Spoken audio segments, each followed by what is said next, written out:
नमस्कार दोस्तों, फिर से स्वागत है आपका अपने YouTube चैनल में। हमने कल लघुत्तम समापवर्त्य पूरा टॉपिक पढ़ लिया था और हमने अच्छे से उसकी थ्योरी पढ़ते हुए एक एक क्वेश्चन करते हुए कॉन्सेप्ट क्लियर किया था।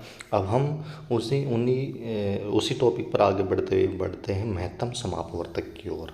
महत्तम समापवर्तक, जैसा कि हमने वहाँ अपवर्त्य और अपवर्तक में अंतर देखा था। अपवर्त्य क्या होते हैं कि छोटे छोटे जो गुणनखंड होते हैं उनसे मिल करके जो छोटे छोटे गुणनखंड होते हैं वो अपवर्त्य होते हैं, और जो छोटे छोटे गुणनखंडों से मिलकर जो बड़ी संख्या बनती है वो अपवर्तक होती है। ठीक है, तो अपवर्त्य और अपवर्तक में ये अंतर था।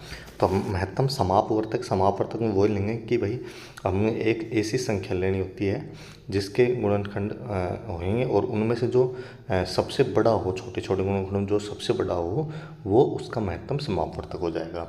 आपको सभी क्वेश्चंस में एक मुख्य डिफरेंस ये देखना है कि जिसमें वो सबसे छोटी संख्या पूछे वो लघुत्तम समापवर्तक होगी, और जिसमें बड़ी से बड़ी संख्या पूछे वो महत्तम समापवर्तक होगी। ठीक है, तो इस बेस पर हम पढ़ते हैं कि वह बड़ी से बड़ी संख्या जो दी गई दो या दो से अधिक संख्या को पूर्णतः विभाजित कर दें। यानी वो बड़ी से बड़ी संख्या जो हमको क्वेश्चंस में जो दो या दो से अधिक जो संख्या दी गई है उनको पूर्णतः विभाजित कर देगी, तो वह दी गई संख्या को महत्तम समापवर्तक कहलाएगी। जैसे कि हमारे पास में है 18 और 24। 18 और 24 के महत्तम समापवर्तक है 2 है, 3 है, 6 है, लेकिन इनमें सबसे बड़ा कौन सा है? 6। तो इसका महत्तम समापवर्तक होगा 6। अतः 18 और 24 का महत्तम समापवर्तक होगा 6। ठीक है, महत्तम समापवर्तक ज्ञात करने की दो विधियाँ हैं, भाग विधि और गुणनखंड विधि। जैसा कि हमको लघुत्तम समापवर्तक में भी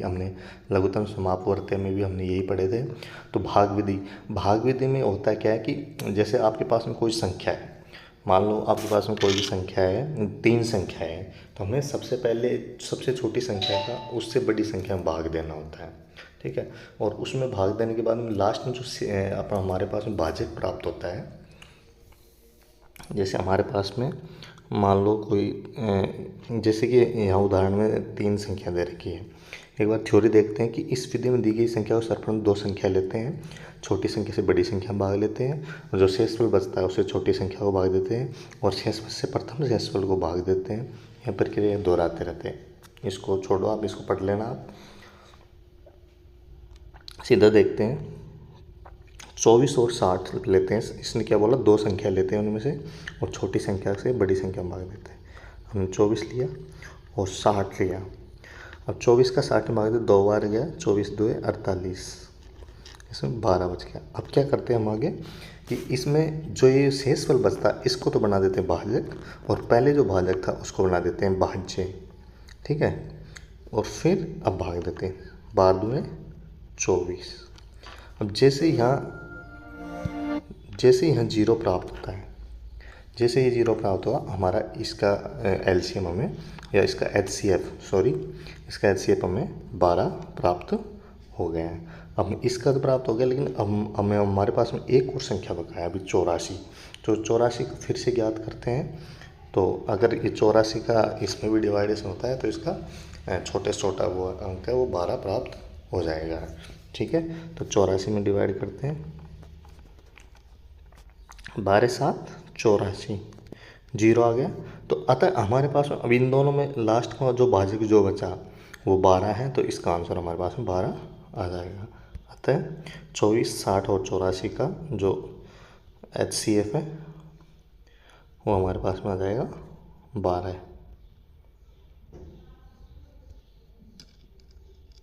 ठीक है, अगले समय भाग विधि में क्या होता है? भाग विधि में जो पहले दो संख्या लेते हैं, उनमें छोटी संख्या का बड़ी संख्या में भाग देते हैं। उसके बाद में जो शेषफल बचता है उसको तो हम बनाते हैं भाजक, और पहले जो भाजक था उसको हम बनाते हैं भाज्य, और फिर भाग देते हैं। और ऐसा हम प्रक्रिया तब तक दोहराते हैं जब तक कि हमारे पास शेषफल में जीरो प्राप्त ना हो जाए। और जैसे जीरो प्राप्त हुआ तो हमको ये पता है कि इन दोनों संख्याओं का तो जो एलसीएम है वो ये आ गया। इसी तरह दूसरी संख्या हम फिर भाग दे के देखते हैं, अगर वो उससे भी डिवाइड हो जाता है तो फिर हमें वो उसका एचसीएफ प्राप्त हो जाता है। ठीक है। आगे है गुणनखंड विधि। इस विधि में सबसे पहले दी गई संख्या को अभाज्य गुणनखंड करते हैं, उन सभी के उभयनिष्ठ गुणनखंडों का गुणनफल ज्ञात करते हैं और ये गुणनफल दी गई संख्या का महत्तम समापवर्तक होता है। इसमें क्या होता है, जैसे हमने एलसीएम का गुणनखंड लिया था, ऐसे ही इनका गुणनखंड करते हैं और उनमें जो कॉमन आता है वो कॉमन जो कॉमन आते हैं उनका आपस में गुणा करते हैं और वही उसका महत्तम समापवर्तक होता है। जैसे 18, 30 और 42 इनका हम करके देखते हैं। 18, 30 और 42, ठीक है। दो नाम 18, 3 3 9, 3 एकम 3, 2 15, 3 पंजे 15, 1 2 21। अब देखो इनमें कॉमन क्या क्या है भैया, हम ऊपर से देखना शुरू करें तो इसमें यहाँ पे 2 है, यहाँ पे भी 2 है, यहाँ पे भी 2, एक तो हमारे पास ये मिल गया है। फिर एक 3 है, 3 है, 3 है, फिर नीचे यहाँ पे 3 है लेकिन यहाँ पे 3 नहीं है, यहाँ पे 3 है लेकिन यहाँ पे 3 नहीं है, और यहाँ पे भी नहीं, 5 इसमें है लेकिन इसमें नहीं, इसमें नहीं, 7 इसमें है लेकिन इसमें। तो हमारे पास में केवल कॉमन आ गया, एक तो 2 आ गया और एक 3 आ गया, तो 2 गुणा 3 बराबर 6। तो इसका हमारे पास में जो है HCF वो 6 हो जाएगा, ठीक है। तो 18, 30 और 42 का HCF क्या हो जाएगा, 6, ठीक है। बढ़ते हैं आगे। ये क्वेश्चन है कि 42, 63, 140 का महत्तम समापवर्तक क्या होगा। महत्तम समापवर्तक हमने जैसे निकाला था वैसे निकालेंगे, इनका पहले गुणनखंड करेंगे और जो हमारे पास में कॉमन आएगा उनका महत्तम समापवर्तक हो जाएगा, ठीक है। यहाँ ही करके देख लेते हैं। 42, 63, 140, 2 21, 3 7 7 1, 3 21, 3 7 7 1, 2 70, 2 35 और 5 7 और 7। देखो अब इनमें कॉमन क्या क्या आ रहा है। 2 इसमें है लेकिन इसमें नहीं है, इसमें है, इसमें नहीं है और इसमें है। 2 कॉमन नहीं है, 3 इसमें है, इसमें भी है लेकिन इसमें नहीं है, तो 3 में कॉमन नहीं है। 7 इसमें है, इसमें है और इसमें भी है, तो हमारे पास में ये 7 कॉमन आ गया। अतः इसका महत्तम समापवर्तक हमारे पास में क्या हो जाएगा, 7 हो जाएगा। ये वाला आंसर हो जाएगा हमारे। चलते हैं नेक्स्ट। 36 और 84 का महत्तम समापवर्तक क्या हुआ।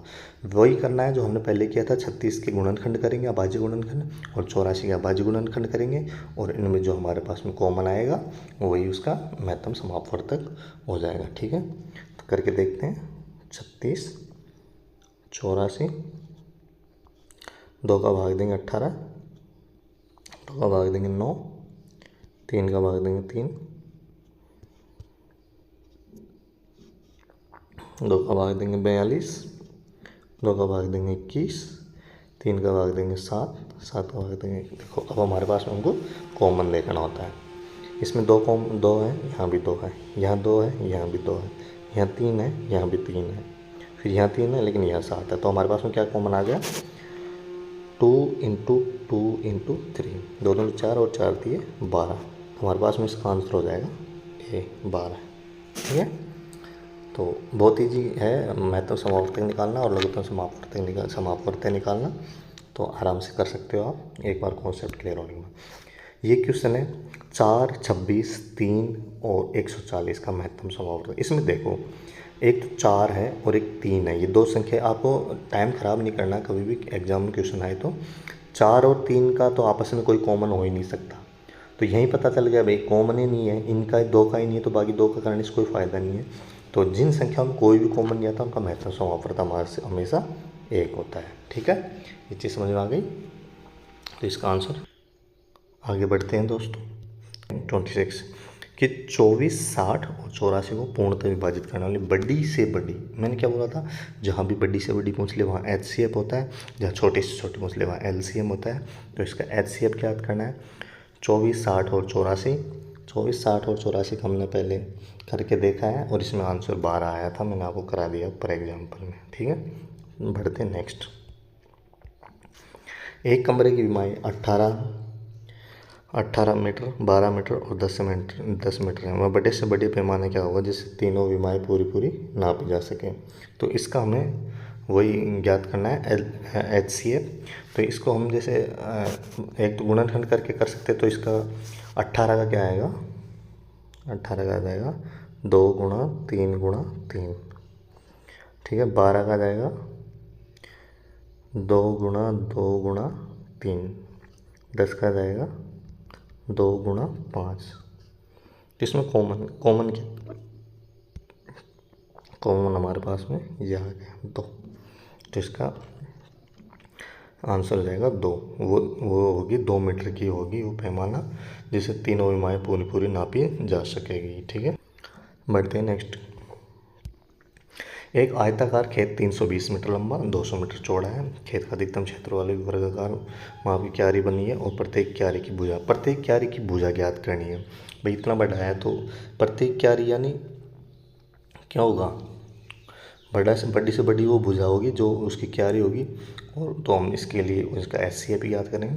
तो हम इसको क्या है, जैसे 320 और 200 ये बड़ी संख्या है, इनका हम गुणनखंड करेंगे तो टाइम लगेगा। तो हम इसका डायरेक्ट भाग करके देखते हैं क्योंकि 200 हमारे पास में कॉमन है। तो हम इसको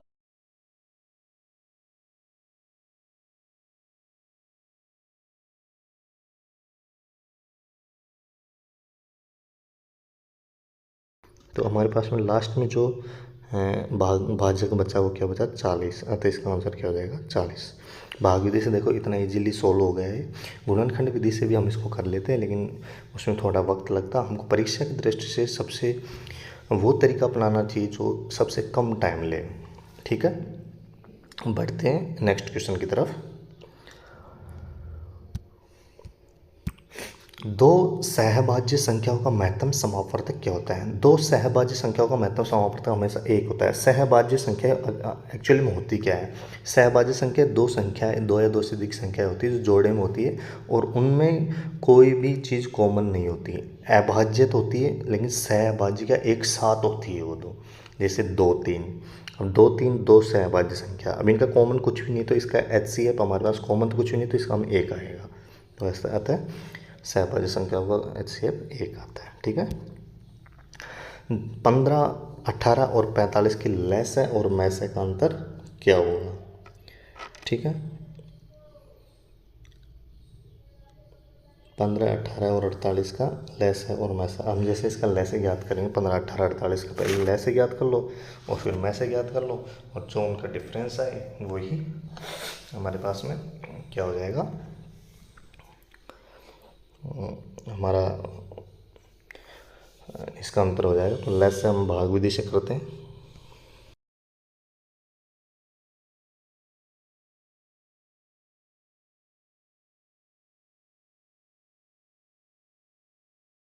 हमारे पास नीचे एक एक एक प्राप्त होते ही हमारा यही गुणनखंड वो भाग विधि पूरी हो जाती है। तो इसका क्या हो जाएगा हमारे पास में 2 3 6, 6 3 18 और 18 पंजे 90। तो हमको इसका 90 आ गया। अब वैसे हम इसका HCF निकाल के देंगे। HCF क्या होगा, हम सबसे पहले सबसे छोटी संख्या है जो है क्या है हमारे पास में 15 है, 15 का भाग देंगे 18 में, 15 भाग दिया 18 में, 15 एकम 15 3। अब दूसरा हमारा अब की बार भाज्य हो जाएगा 15, 3 पंजे 15 जीरो। हमारे पास इसमें जीरो प्राप्त हो गया तो इसका तो यहाँ तक ही हो गया। अब हम 3 का भाग देंगे किस में 45 में, 45, ठीक है। तो 15 बार हो जाएगा 45, जीरो आ जाएगा। तो हमारे पास में लास्ट जो भाजक बचता है वही HCF होता है। तो हमारे पास में LCM तो 90 आ गया, HCF 3 आ गया। तो चलते हैं क्वेश्चन पे। हमारे पास में LCM आ गया 90 माइनस HCF 3, तो इसका आ जाएगा 87। हमारे पास में C आंसर हो जाएगा इसका। ठीक है दोस्तों, बढ़ते हैं हम नेक्स्ट क्वेश्चन की तरफ। 270 और 405 के लसय तथा मसय का अनुपात ज्ञात कीजिए।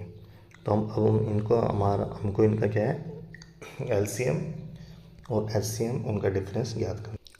तो सबसे पहले हम एलसीएम ज्ञात करेंगे। एलसीएम करेंगे भाग विधि से। तो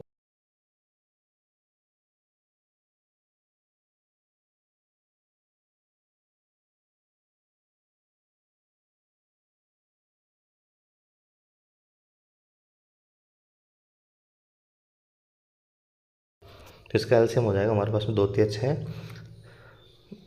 2 तिया 6 और 6 पंजे का 30 और 30 और 30 गुणा 9 करेंगे, 30 गुणा 27 करेंगे, 27 से 81, 810, 810 हमारे पास में इसका एलसीएम हो जाएगा। और हम इसका एचसीएफ ज्ञात करेंगे।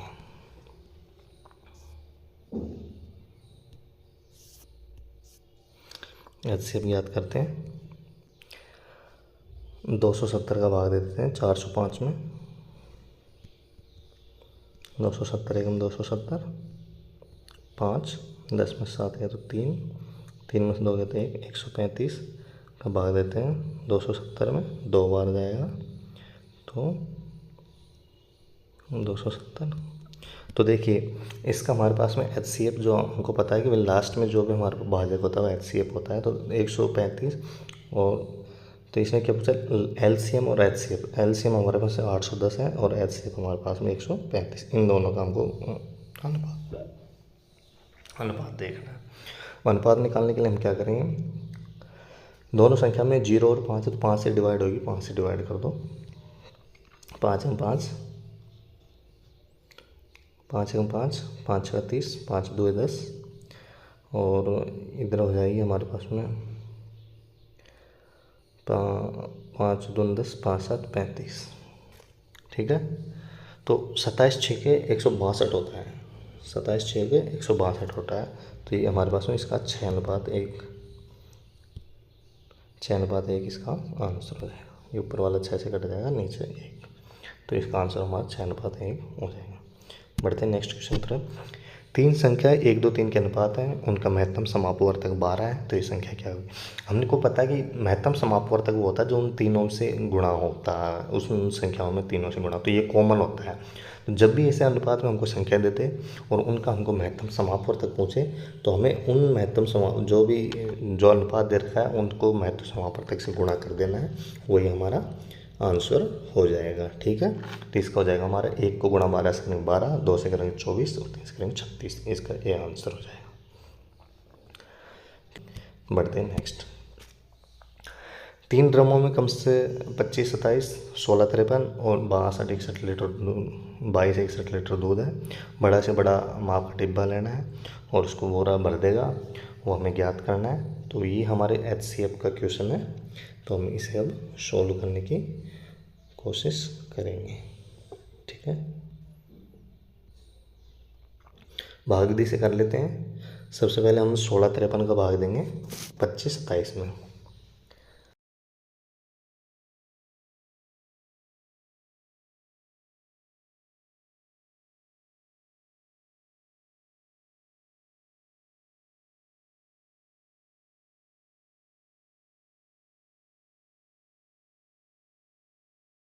तो हमारे पास में ये बच जाएगा 19 लास्ट में, और 19 से ये संख्या डिवाइड हमें पता है, तो ये हमारा एचसीएफ हो जाएगा, यानी 19 लीटर इसका आंसर आ जाएगा। बढ़ते हैं नेक्स्ट क्वेश्चन। किसी कमरे की लंबाई 18 मीटर, चौड़ाई 15 मीटर, तो इसमें लगने वाली बड़ी से बड़ी वर्गाकार टाइल, देखो बड़ी से बड़ी पूछ लिया, तो बड़ी से बड़ी पूछते हैं, हमको पता है इनमें से जो कॉमन होगा वही उसका एचसीएफ ज्ञात करना है। तो 18 का होता है 3 गुणा, 18 का होता है 2 गुणा 3 गुणा 3, और इसका होता है 3 गुणा 5। कॉमन क्या रहा हमारे पास में 3, तो इसका आंसर हो जाएगा 3। Next question. नेक्स्ट है कुछ महत्वपूर्ण बिंदु है जो हमें एलसीएम एचसीएफ के क्वेश्चंस आगे सोल्व करने में मदद करते हैं। पहला टॉपिक ये है कि यदि एक संख्या दूसरी संख्या का गुणज है तो उनका लेस है बड़ी संख्या होती है। मान लो कोई संख्या 2 है, कोई 2 संख्या है हमारे पास में, जैसे 36 और 72। अब ये गुणज यानी एक संख्या दूसरी संख्या गुणज, यानी 72 का गुणज क्या है 36, भाई इसका गुणा करते हैं 72 आ जाता है, 36 को 2 से गुणा करेंगे तो इनमें से इसका एचसीएफ क्या होगा, बड़ी संख्या जो होगी यानी 72 होगा, ये क्या कहना चाह। दूसरा टॉपिक है, यदि किसी संख्या दूसरी का गुणनखंड है तो उनमें छोटी संख्या उनका मैस होते हैं। यदि एक संख्या दूसरी संख्या गुणनखंड हो तो उसमें छोटी संख्या उसका मैस। इसमें वापस उल्टा हो जाएगा, इसका भाई मैस याद करेंगे तो छोटी छोटी इनमें से लेनी होती है, वो ये हो जाएगी मैस इसका 36। ठीक है। और नेक्स्ट है पहली संख्या गुणा दूसरी संख्या बराबर गुणा मैस है गुणा लेस है। यानी ये क्या बोल रहा है कि भाई अगर पहली संख्या को दूसरी संख्या से गुणा करें और मैसे को लैसे से गुणा करें तो पहली संख्या का दूसरी संख्या से गुणा और मैसे का लैसे से गुणा बराबर होता है। ठीक है। ये मान लो हमारे पास में कोई संख्या है, जैसे हमारे पास में कोई संख्या है 6 और 12। ठीक है। तो 6 और 12 का हमको एक का लेस है, हम 12 गुणा 6 करेंगे, एक तो पहली संख्या और दूसरी संख्या गुणा करते हैं तो 12 6 72 हो जाएगा। इसका एलसीएम हम ज्ञात करेंगे तो 12 आ जाएगा और एचसीएफ ज्ञात करेंगे तो 6 आ जाएगा। ये 72 यानी 72 बराबर 72, ये कहना चाह रहा है। नेक्स्ट है भिन्नों का लेस है। भिन्नों का लेस कैसे, भिन्नों का लेस हो या मैस हो उसको ज्ञात करने के लिए हमेशा हमको अंशों का, पहले तो जो भी हमसे पूछ रहा है वो अंशों का ज्ञात कर लेना है और हरों का जो हमसे नहीं पूछ रहा है वो ज्ञात करना होता है। जैसे लेस करना हो तो अंशों का लेस ज्ञात कर लेते हैं और हरों का मैस करते हैं, और अगर हमसे मैस पूछा है तो अंशों का मैस ज्ञात कर लेते हैं और हरों का लेस ज्ञात कर लेते हैं। ठीक है।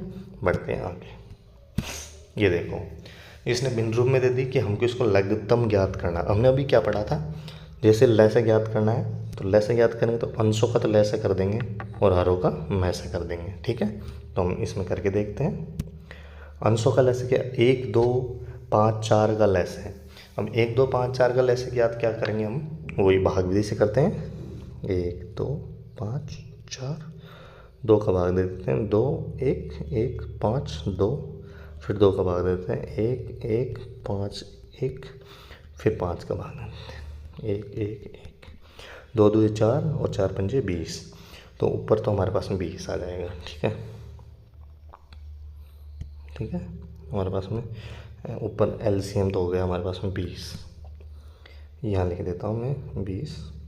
अब एचसीएफ ज्ञात करते हैं। एचसीएफ करते हैं 3 9 6 27। हमेशा एचसीएफ वो छोटी से छोटी संख्या होती है जो उन सब में भाजित होती है। अब 3 देखो, 3 है जो 9 में भी होती है, 6 में होती है, 27। तो इसका एचसीएफ हो जाएगा हमारे पास में 30। तो 20/30 इसका आंसर हो जाएगा, ये वाला सी वाला। ठीक है। नेक्स्ट क्वेश्चन,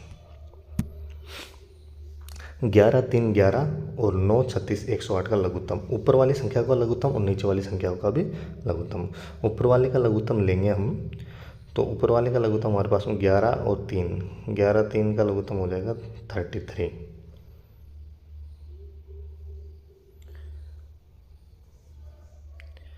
इसका लघुत्तम हो जाएगा 33।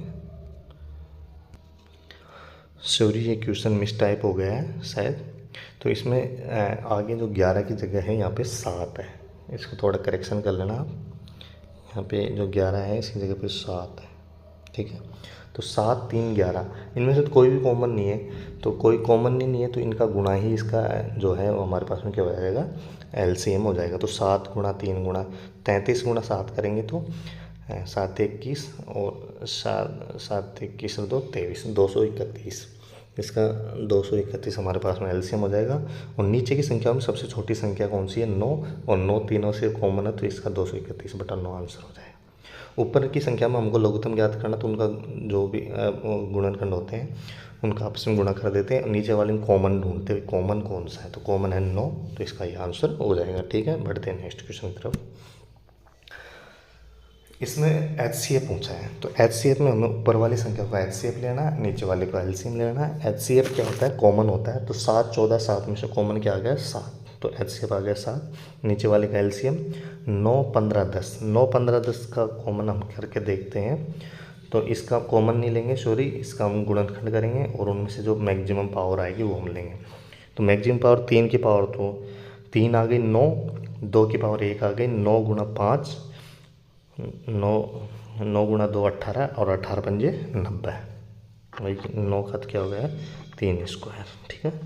15 का हो गया 3 गुणे 5 और 10 का हो गया 2 गुणा 5। हमको लेना 3 की सबसे बड़ी घात कितनी, 3 की घात 2, 2 की 1 और 5 की 1, तो 3 3 9, 9 2 18, 18 5 90।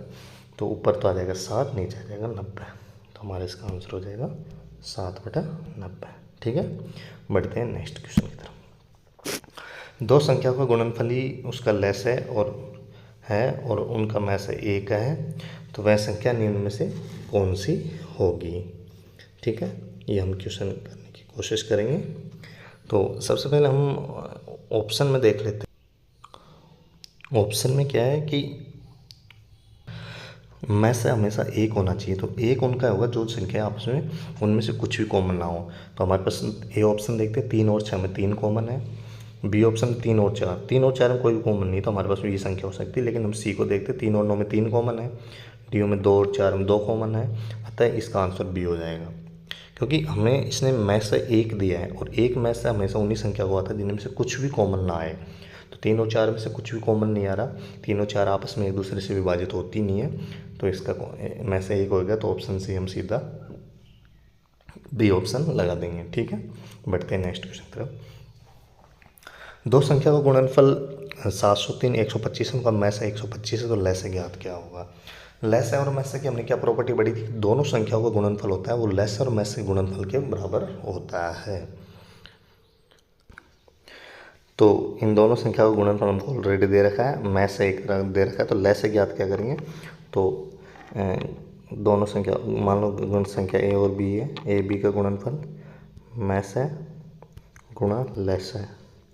इसमें लेस है ज्ञात करना है, तो लेस है ज्ञात करेंगे तो में से इसके नीचे आ जाएगा ए गुणा बी बटा में से, ठीक है। तो ए गुणा बी हमको 703 125 दे रखा है, इसको 125 से भाग दे देंगे, 125 से भाग देंगे तो हमारे पास में आ जाएगा भागफल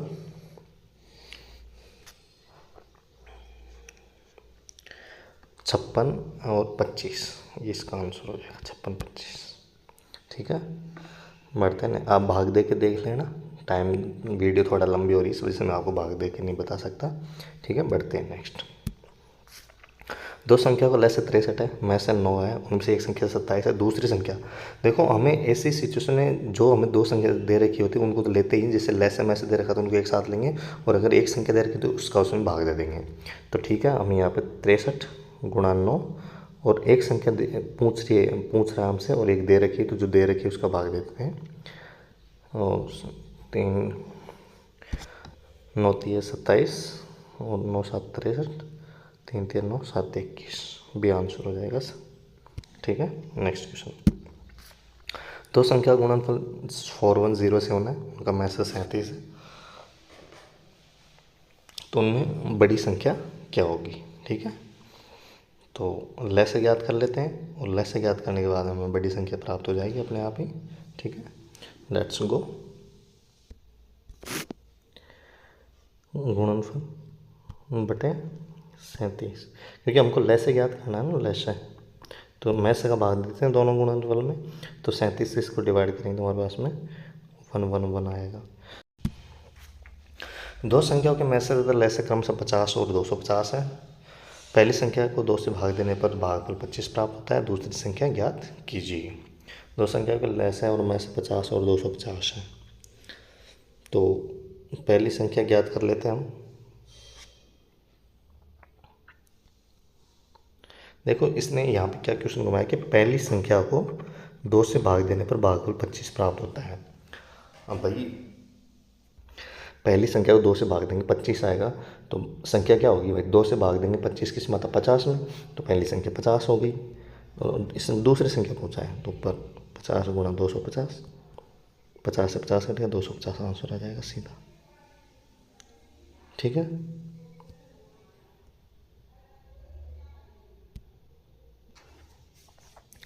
दो संख्याओं का में से और लेस से क्रमशः 12 और 72 है, उनका योग 60 है, उनसे एक संख्या कौन सी होगी भाई। योग तो हो गया 60, गुणनफल हो गया इन दोनों का गुणनफल लेस है और में से, भाई जो लेस और में से का गुणनफल होता है वही संख्या का गुणनफल होता है, तो संख्या का गुणनफल क्या होगा 12 गुणा 72, तो 12 दूनी 24, वास्तव 84, 84 2 864।